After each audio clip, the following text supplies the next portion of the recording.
Radio. Me gusta. ¿Qué trajiste para hoy? Bien, vamos a hablar de la media sanción de la ley Ómnibus, Ajá. de la ley Bases, que se discutió en diputados, se aprobó y ahora pasó a senadores y se está discutiendo ahora ya se está discutiendo en comisiones y bueno, a ver si pasa al cuerpo y después se aprueba o no, a ver qué pasa en ese. Entonces vamos a empezar a hablar de algunas cuestiones económicas, ¿no? Principalmente sobre el paquete fiscal, qué modificación está planteando, este régimen de incentivos de grandes inversiones, la reforma laboral y la moratoria previsional, ¿no? Todos temas relacionados con la economía que este proyecto de ley todavía, porque no está sancionado, viene a modificar y hacer cambios estructurales fundamentales. Si queremos empezamos con un audio. Dale. Vamos a escuchar al presidente Milei hace unos días, ahí en Estados Unidos, que estuvo planteando y plantea qué objetivos tiene con tanto con el DNU como con este proyecto de ley.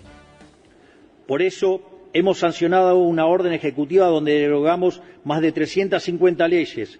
Por eso estamos impulsando una ley que contiene reformas en el plano fiscal, laboral, previsional y tributario, incluyendo un régimen de promoción inédito para las grandes inversiones. En total, entre ambos instrumentos habremos introducido cerca de 700 reformas estructurales en los primeros 5 meses del Gobierno. Un programa de reformas 7 veces más grande que la reforma del Estado impulsada por el presidente Carlos Menem a principios de los 90, el último gran proyecto liberal que tuvo la Argentina. ¡No sabe leer! No sabe leer, otro que aplica también. Sí, se trabó un poquito en algunas partes, sí. Pero bueno, lo fundamental me parece... Mantiene el orgullo, eso es lo que a mí me asombra, ¿no? Levantando como bandera el menemismo en los 90, que es 7 veces más grande la reforma que él plantea del Estado.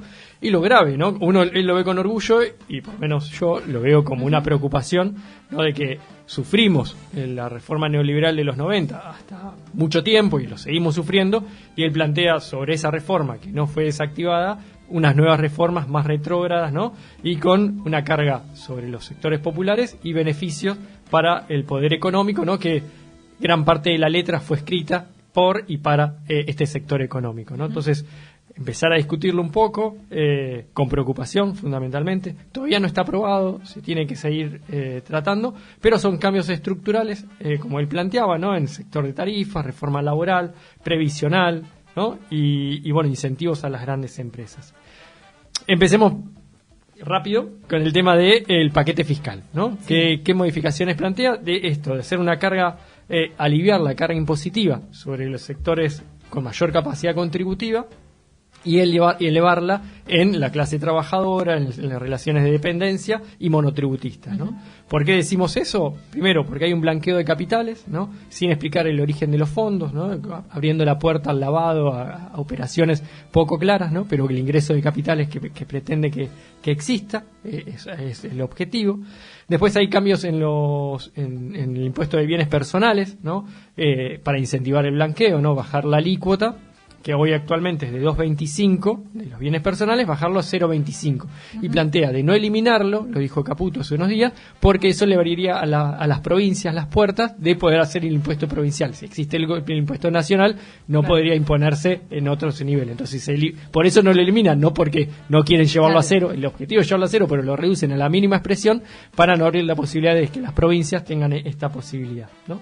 Plantea que una estabilidad fiscal, estos cambios que se plantean, hasta el año 2038. ¿No? 2038, ¿no? Hay como fuerte, ¿no? Como mucho, pensarlo muy a largo 15 plazo. años. Exactamente. Esto es una bicoca con el régimen de inversiones, de grandes inversiones, el RIGI, que es por 30 años, ¿no? Vamos a llegar ahí, pero acá lo plantea por 30 años. Después se restituye impuestos a las ganancias, ¿no? 1.200.000 trabajadores volverían a pagar ganancias. No hay actualización automática hasta el 2025, entonces aumentan supuestamente estarían aumentando los salarios y más personas estarían cayendo a pagar impuestos a la ganancia, que es discutible si es bueno o malo el impuesto a la ganancia. Los que más tienen sueldos más altos si tiene que contribuir, pero bueno, en contraposición a todos los beneficios que se le dan a los sectores concentrados, que bienes personales los pagan solamente 125.000 trabajadores, personas, sí, personas. Acá están como alivianándose en ese sector, y a los trabajadores mejores pagos se le está restituyendo el impuesto a la ganancia. Otra cuestión es el monotributo, también se modifican las escalas, se suben las escalas, y también está en un limbo la cuestión del monotributo social, ¿no? Que se estaría eliminando o se está discutiendo en 90 días, se tendría que plantear una nueva propuesta, pero siempre sabemos que las propuestas del gobierno no son muy amenas y muy positivas para la clase trabajadora, ¿no? Entonces son 600.000 monotributistas sociales que tienen subsidios en la parte de previsional y de la obra social, no pagan la mitad, el 50%. Estarían pagando la totalidad y haciendo un aumento del 700% en esos valores, ¿no? Entonces, sí, recién estábamos mencionando eso, específicamente lo del monotributo social, en una de las noticias, con este 700% más que deberían pagar, con esta posibilidad de que 90 días para hacer otra propuesta, que posiblemente no exista. Que no exista o que sea como un aumento que no sea...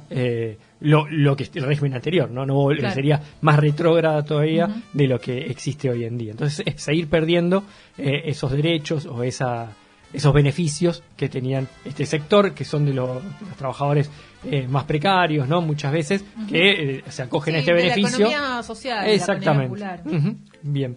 Eso por un lado, el paquete fiscal, viendo que esto alivia a los sectores con mayor capacidad contributiva en contra del sector trabajador y los que viven de un ingreso, ¿no?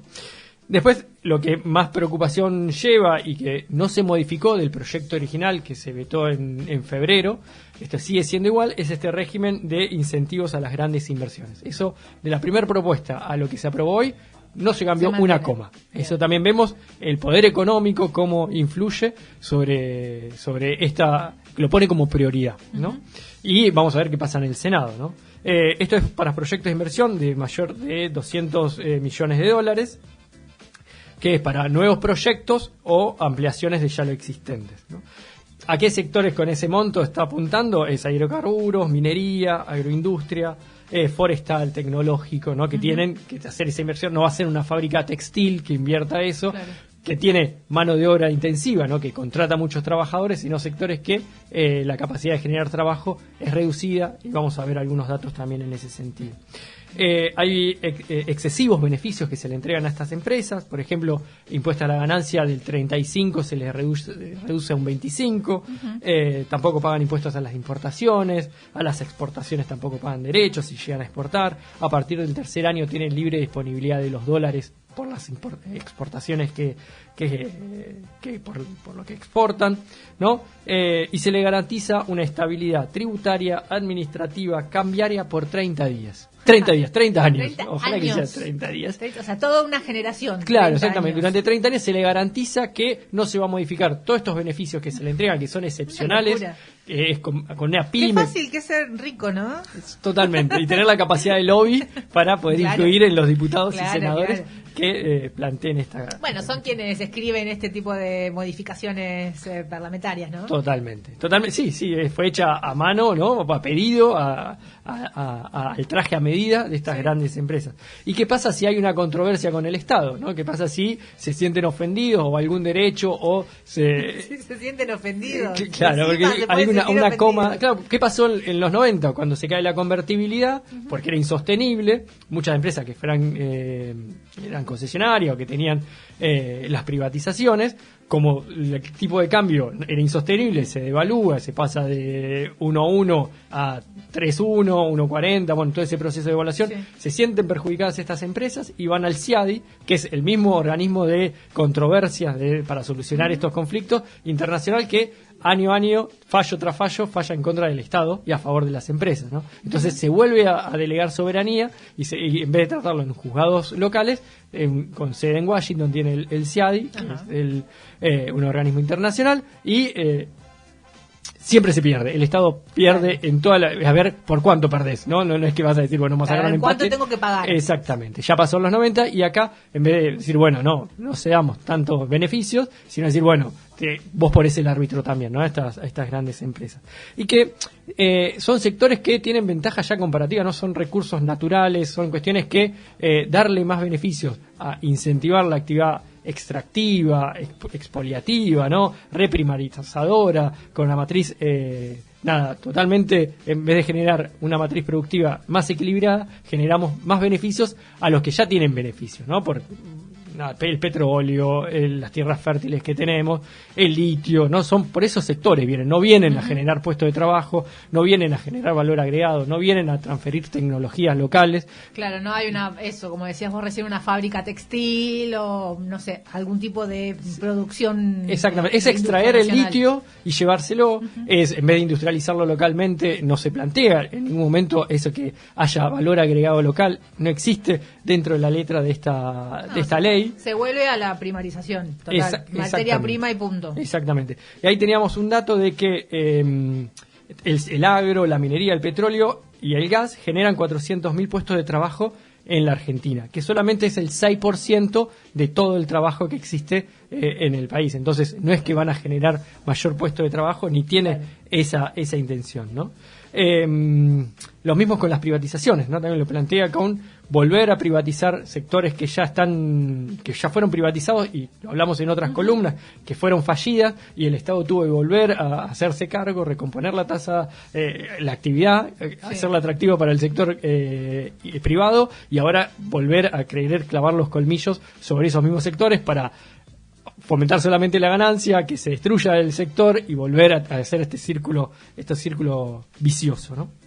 Entonces, es retirar el Estado nuevamente, que no regule, que facilite el acceso a estos mercados, y las corporaciones empresarias, tanto locales como extranjeras, ¿no? Porque también acá hay capitales nacionales que tienen esta misma voracidad, controlar y explotar estos recursos naturales que lo ponemos a disposición, ¿no?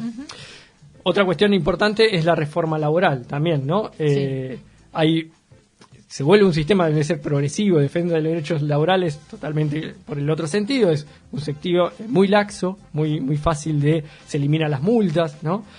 Da lo mismo registrar o no, se pierden derechos laborales directamente, si una empresa hasta 5 trabajadores, se pierden todos los derechos laborales porque van a ser monotributistas, ¿no? Se tiene la posibilidad de no registrarlo, si no sean monotributistas, entonces ahí en vez de nivelar para arriba, decir, bueno, directamente blanquear la cuestión de pérdida de derechos laborales de todos, se puede operar directamente como monotributista. Un kiosquero que tiene 4 empleados, le va a ser conveniente y económicamente despedir a esas personas y hacerlos monotributistas y que pierdan todos los derechos que ya venían incorporando. No es que va a decir, bueno, ese no, yo voy a dejar el kiosco, el almacén, los derechos ya tienen mis trabajadores, sino es todo lo contrario. Entonces, no es para fomentar el blanqueo, como muchas veces lo plantea, sino todo lo contrario. Es como una regulación que permite la desregulación completa del trabajo. Totalmente. Y si no lo registra el trabajador, se eliminan las multas también. Multas, claro, no va a haber más multas, entonces no va a haber... Da lo mismo registrarlo o no registrarlo. También se aumenta el periodo a prueba, ¿no? Sí. Si tenés hasta 5 trabajadores, una pequeña empresa, es hasta un año. Antes era todo 3 meses, ahora es hasta un año. Si tenés entre 5 y 100 es 8 meses. Si es más de 100 son 6 meses de periodo a prueba, ¿no? Entonces, eso también, la flexibilización de contratar, descontratar, usaron otras palabras en otro momento el macrismo, pero hablaba más o menos de lo mismo. También se plantea el cese, ante el cese laboral, poder despidos sin motivo y por cuestiones discriminatorias, también eso se elimina. El fondo de cese laboral reemplaza a las indemnizaciones, entonces es un fondo que aporta al trabajador tanto con la empresa, da la posibilidad de que se incorpore a los convenios de trabajo por rama y por actividad. Que es algo negociado entre empresa y trabajador como muy directamente, ¿no? Exactamente, la construcción tiene eso, pero porque tiene una alta rotación, ¿no? Hay momentos de que aumenta el trabajo y momentos de que termina la obra y hay un cierre de esa relación laboral, y durante el tiempo que trabaja aporta para el momento que no trabaja y que haya como la posibilidad de, hasta que se consiga otro lugar de trabajo, poder ir subsistiendo. Acá sería para todas las actividades si hay un convenio de trabajo, ¿no? Estas negociaciones en paritarias que plantean entre los trabajadores y la patronal. Después, la eliminación de la moratoria previsional también es un punto a resaltar, ¿no? Desaparece la moratoria y a partir de ahora toda persona que no tenga los 30 años de aporte pasaría a cobrar la pensión universal por adulto mayor, establecida por el macrismo, la PUAM, que eso llega hasta los 65 años. Sí o sí, es hasta los 65 años de las personas que no llegan a tener estos aportes, que es el 80% de la jubilación mínima. Entonces es recortar más derechos. Muchísimo. Y en vez, ya el salario, la jubilación mínima es de miseria, acá estamos hablando de un 20% menos de la jubilación mínima. Bien. ¿Y cuáles son las personas que no tienen los aportes? El 90% son mujeres que no llegan a los 30 años de aporte, y para acceder a este nuevo derecho, la edad jubilatoria de las mujeres es hasta 60, ahora tienen que trabajar sí o sí hasta los 65 años. Entonces, esta modificación llevaría 5 años más de trabajos de las mujeres, ¿no? También se genera, en reemplazo de esta prestación, esta moratoria, hay la cuestión de proporcional. Si no llegas a los 30 años, en los 65 años, podés decir, bueno, tengo 20 años y cobro una jubilación proporcional por lo que aporto, ¿no? Siempre es como, en vez de nivelar para arriba, siempre es para como, abajo, sí. Como perder esos derechos, en vez de pensar la jubilación como un momento en el cual pueda dedicarse a otra actividad, sino es extender la vida laboral, ¿no? de las personas, y seguir, aunque ya el cuerpo y el físico, la mente muchas veces no lleva, ¿no? Entonces, en definitiva, lo que estamos hablando es que se configura una economía, una Argentina, ¿no? Más regresiva, injusta, ¿no? En el plano tributario, una desindustrialización fuerte con todos estos beneficios que se le dan a estas empresas extranjeras, ¿no? Esta extranjerización del aparato productivo, con una lógica de extractivismo, ¿no? De enclave, ¿no? De que se instalan acá, sacan los recursos naturales y los llevan sin ningún entramado local, sin ninguna posibilidad de generar estructura, una matriz productiva más progresiva, y que eso se da una estabilidad por 30 años, ¿no? Entonces, ahora se está tratando en el Senado. Hay senadores que dependen de provincias que son mineras, petroleras, ¿no? Estamos hablando de que también son peronistas, ¿no? De gobiernos provinciales peronistas, que también por estos beneficios que se dan a la actividad, ¿no? O a las empresas que están en su territorio con el poder de lobby muy fuerte, depender de esos senadores es poner las barajas en un mazo que está muy marcado, ¿no? Entonces, claro, ver el paro del 9 de mañana, la movilización, ¿no? Como las centrales sindicales, toda la discusión que podamos tener, ¿no? Que se representan o no, pero no es solamente la cuestión del recorte salarial, que ya lo vimos en otras columnas, de cómo se viene recortando el poder adquisitivo de los trabajadores, sino también es por los derechos de los trabajadores, que acá se ven claramente marcados, como lo fuimos expresando, y también por qué país y en qué queremos dejar a futuro, ¿no? Porque son 30 años de estabilidad con todos estos beneficios para estas grandes empresas. No es de fácil reversión, porque ya vemos que se les en todo el derecho hasta dónde nos acusarían, ¿no? Ante un incumplimiento, y me parece que dejar lo que pase sería más retrógrado, son modificaciones estructurales que ni el menemismo, o que se planta sobre el menemismo y avanza más, por lo que esa experiencia tan nefasta de mi punto de vista, esto sería un escalón más. Ahí está, Así Norma es. Pla, ¿verdad? Hay que volver sí, a... estaba ahí Norma Pla. No, mientras hablabas, pensaba esto de, claro, Milei ama el liberalismo de hace 150 años, y está en eso, ¿no? En el extractivismo ciego y nada más. Sí, está en una. Él está en la suya. Se vende él como el referente, no sé de qué escuela de pensamiento, pero es un neoliberalismo ramplón. Ya ni siquiera neoliberal, ya es liberalismo. Sí, ya sí, él se fue ahí, ya está, con el liberalismo bien clásico. Sí, por eso, Bueno. me parece que el aparato productivo hay que discutirlo, discutir qué país y qué economía queremos, y me parece que el objetivo de esta columna fue eso. Max, nos encontramos el próximo miércoles. Hasta el miércoles que viene.